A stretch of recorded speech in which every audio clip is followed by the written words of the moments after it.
जी हाँ दोस्तों, हम आप सभी छात्र छात्राओं के लिए फिर से इस वीडियो में लेके आ चुके हैं सब्जेक्ट केमिस्ट्री का मोस्ट इंपोर्टेंट ऑब्जेक्टिव प्रश्न जो आपके परीक्षा के लिए काफी इंपोर्टेंट है। आप सभी दोस्तों को हम बताना चाहेंगे यहाँ से काफी सारे प्रश्न आपको सीधे 3 फरवरी 2023 के दिन देखने को मिलेंगे। तो आप सभी छात्र छात्रों से अनुरोध है कि इस वीडियो का अंत तक बने रहिएगा और जितना हो सकता है इस वीडियो को लाइक करके शेयर कीजिएगा। तो चलिए दोस्तों, हम बिना समय के व्यर्थ किए हुए आज का वीडियो शुरू करते हैं। आपको हम सीधे लेकर चलते हैं सब्जेक्ट केमिस्ट्री के मोस्ट इंपोर्टेंट ऑब्जेक्टिव प्रश्न की ओर। उससे पहले आप सभी छात्र छात्राओं से एक ही निवेदन है कि अगर आप इस चैनल पर नई बार है तो चैनल को लाल बटन दबा के सब्सक्राइब कर लीजिए ताकि दोस्तों आपको आने वाले नेक्स्ट वीडियो का नोटिफिकेशन सबसे पहले मिल सके। ठीक है, तो चलिए दोस्तों आज का वीडियो हम शुरू करते हैं। आपको हम सीधे लेकर चलते हैं केमिस्ट्री के मोस्ट इंपोर्टेंट ऑब्जेक्टिव प्रश्न की ओर।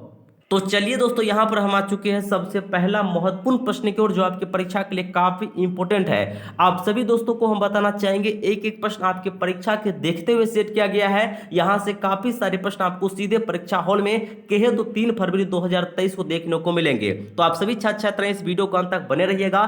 और दोस्तों आप सभी को हम बताना चाहेंगे आपको यह समझकर इस वीडियो को देखना है कि अभी आप परीक्षा हॉल में बैठे हैं और आपके सामने प्रश्न पत्र आ चुका है और आप लोग कितने सही आंसर कर पाते हैं ये आपको कमेंट बॉक्स में जवाब देना है। ठीक है, चलिए तो सबसे पहला क्वेश्चन देखिए आपके मोबाइल के स्क्रीन पे।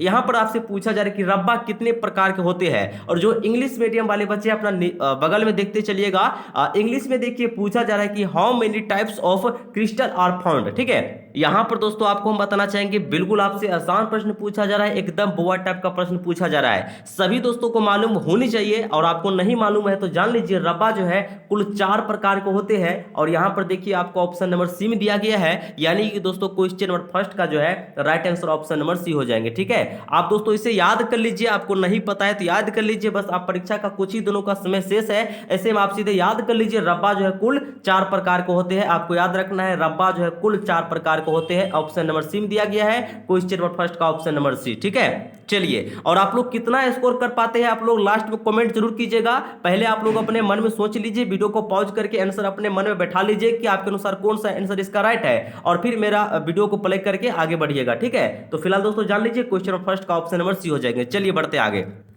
यहां पर देखिए एक एक प्रश्न देखिए आपके परीक्षा के देखते हुए सेट किया गया है। यहां से काफी सारे प्रश्न आपकी परीक्षा में आने की उम्मीद है। यहां पर देखिए क्वेश्चन नंबर 2 आपसे क्या पूछा जा रहा है दोस्तों कि H2O में किस प्रकार के अबंध पाए जाते हैं। और इंग्लिश मीडियम वाले बच्चे अपना बगल में देखते चलिएगा। इंग्लिश में देखिए पूछा जा रहा है कि which of the following bond is found in H2O। ठीक है, यहां पे दोस्तों आपको बताना है कि H2O में जो है किस प्रकार के अबंध यानी कि दोस्तों बॉन्ड पाए जाते हैं। तो यहां पर दोस्तों आपको हम बताना चाहेंगे ये प्रश्न को देखने से ही पता चल रहा है और आप लोग बिल्कुल इसका टिक लगा दिए होंगे और मैं उम्मीद करता हूं कि सभी छात्र छात्राएं इसका जो है ऑप्शन ए टिक लगाए होंगे जो कि राइट आंसर है हाइड्रोजन बॉन्ड। ठीक है, देखिए दोस्तों यहां पे मैं आपको पहले ही बता चुका हूं, देखिए फ्लोरीन, ऑक्सीजन और नाइट्रोजन ये तीनों जो है हाइड्रोजन के साथ मिलकर हाइड्रोजन बॉन्ड बनाता है। तो यहां पर देखिए ऑक्सीजन जो है हाइड्रोजन के साथ मिलकर क्या बनाएगा तो हाइड्रोजन बॉन्ड बनाएगा। ठीक है, यहां पे दोस्तों आपको ध्यान रखना है FON याद रखना है, फ्लोरीन, ऑक्सीजन और नाइट्रोजन। ठीक है, ये तीनों मिलकर हाइड्रोजन के साथ मिलकर जो है हाइड्रोजन बॉन्ड बनाता है। ठीक है, तो यहां पर दोस्तों क्वेश्चन नंबर 2 का जो है right answer option number A हो जाएंगे। ठीक है, H2O में क्या है हाइड्रोजन बॉन्ड है, ऑप्शन नंबर ए।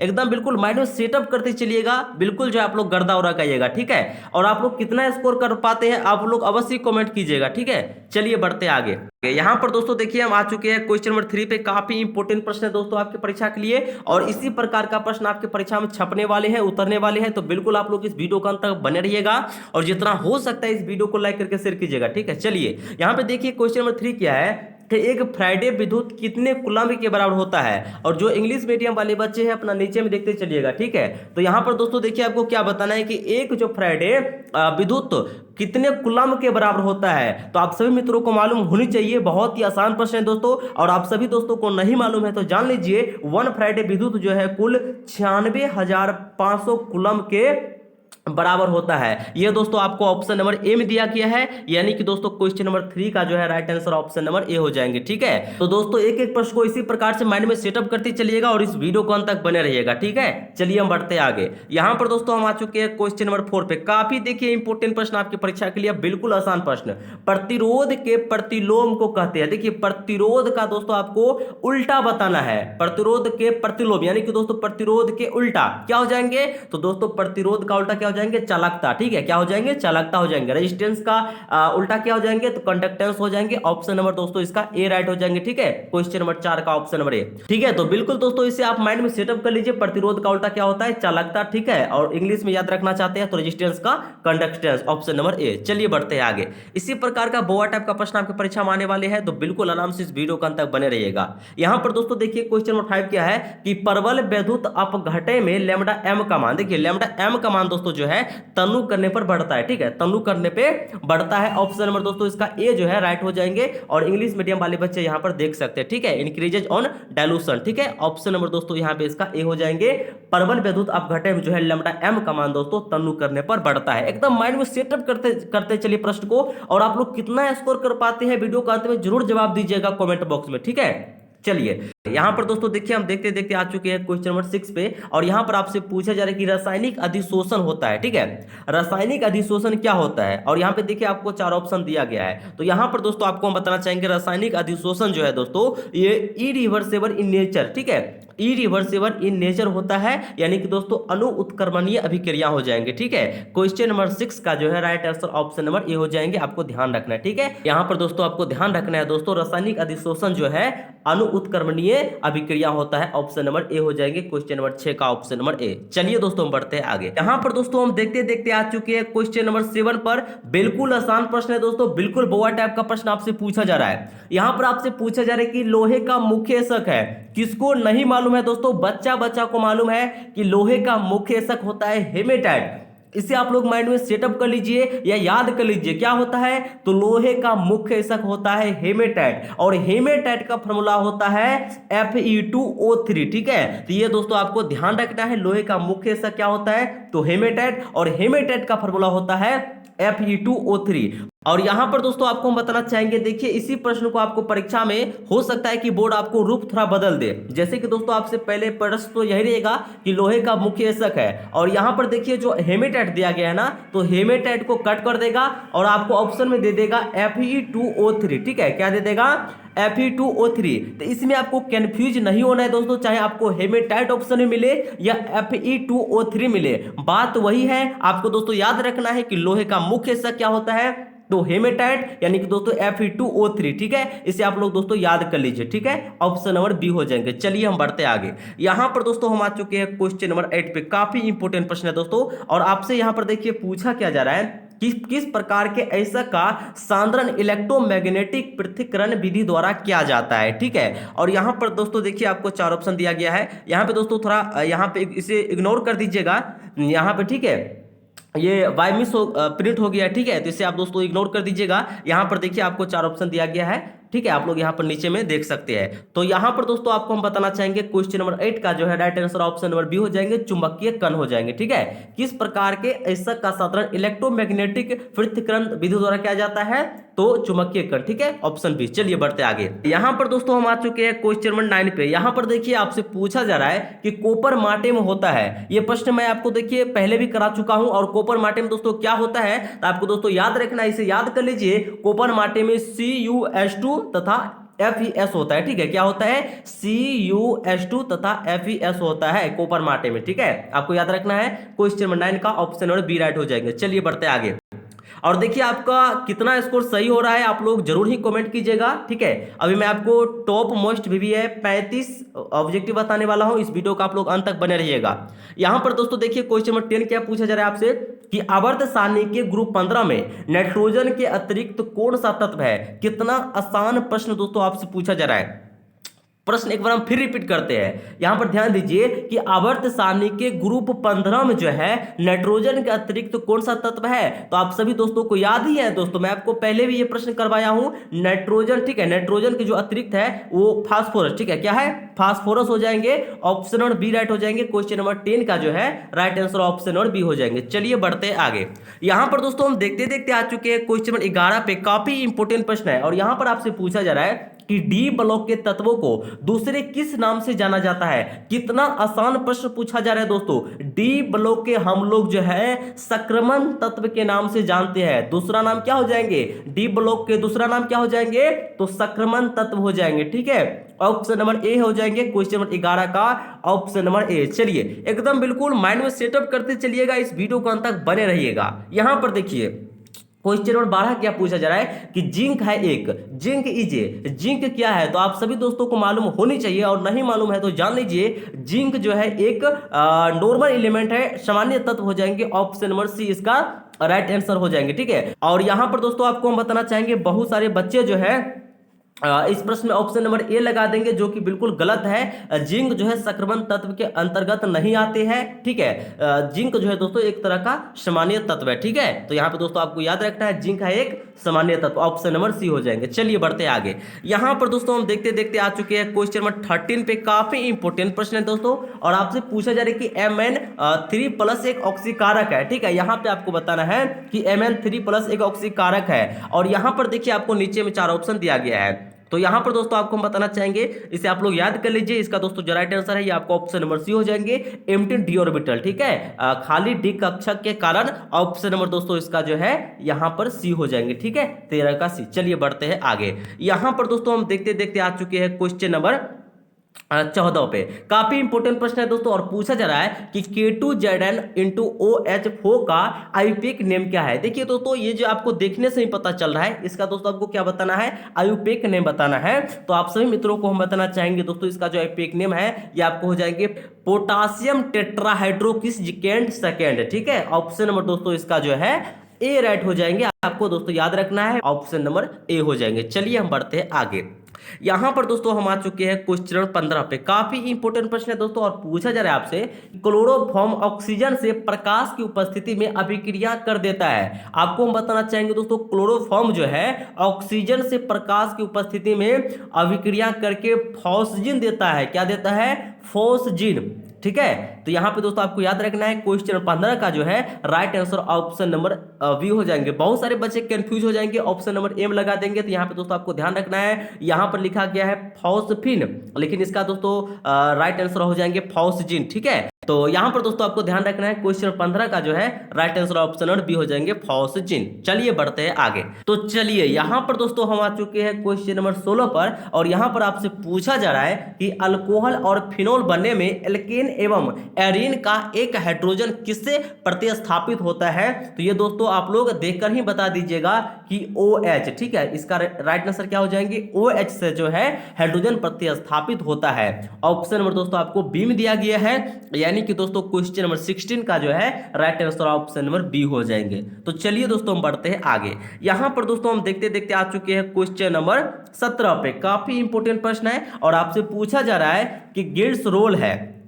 ठीक है, गिल्स रोल जो है क्या है ये आपको बताना है। तो आप सभी दोस्तों को हम बताना चाहेंगे गिल्स रोल जो है ये एक आपको बताना चाहेंगे ट्राइहाइड्रिक अल्कोहल हो जाएंगे। ऑप्शन नंबर दोस्तों सी हो जाएंगे। ठीक है, 17 का सी। चलिए हम बढ़ते हैं आगे।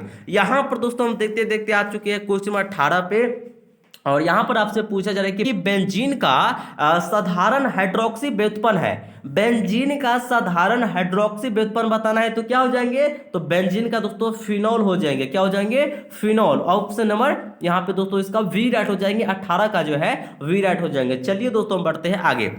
यहां पर दोस्तों हम देखते देखते आ चुके हैं क्वेश्चन 19 पे, और यहां पर आपसे पूछा जा रहा है कि क्लोरो इथेन अमोनिया से अभिक्रिया कर देता है। देखिए क्लोरो दोस्तों जो इथेन है ये अमोनिया से अभिक्रिया करके इथेनेमीन देता है। ऑप्शन नंबर ए हो जाएंगे क्वेश्चन नंबर 19 का जो है right answer option number A हो जाएंगे। चलिए जितने भी छात्र छात्राएं अभी तक इस वीडियो को एक लाइक नहीं किए हैं तो एक प्यारा सा लाइक जरूर कर दीजिएगा। आपका एक लाइक ही हमारे मेहनत का फल होता है। यहां पर दोस्तों देखिए आपसे पूछा जा रहा है कि एमाइड LiAlH4 से अवकृत हो कर देता है। देखिए इससे दोस्तों ये जो अवकृत होकर एल्केन देता है, यहाँ पे दोस्तों ऑप्शन नंबर इसका ए राइट हो जाएंगे, 20 का ऑप्शन नंबर ए। ठीक है, आपको ध्यान रखना है। चलिए हम बढ़ते हैं आगे। यहां पर दोस्तों हम आ चुके हैं क्वेश्चन नंबर 21 पे, और यहां पर आपसे पूछा जा रहा है कि HCOOH का आयुपेक नेम क्या है। तो आप सभी दोस्तों को हम बताना चाहेंगे, ये तो देखने से ही पता चल रहा है, इसका आयुपेक नेम क्या हो जाएंगे, तो एक कार्बन है क्या हो जाएंगे, मिथ, और यहाँ पे दोस्तों डबल ओ एच लगा है तो मिथनोइक अम्ल हो जाएंगे। ठीक है, क्या हो जाएंगे, मिथनोइक एसिड हो जाएंगे, यानी कि अम्ल हो जाएंगे। ऑप्शन नंबर दोस्तों इसका सी राइट हो जाएंगे। क्वेश्चन नंबर 21 का ऑप्शन नंबर सी। चलिए दोस्तों हम बढ़ते हैं आगे। यहां पर दोस्तों देखिए हम आ चुके हैं क्वेश्चन नंबर 22 पे। काफी इंपोर्टेंट प्रश्न है दोस्तों। ऑक्जेलिक अम्ल का एक नेम है। ठीक है, ऑक्जेलिक अम्ल का दोस्तों आईपीएक नेम क्या होता है ये आपको बताना है।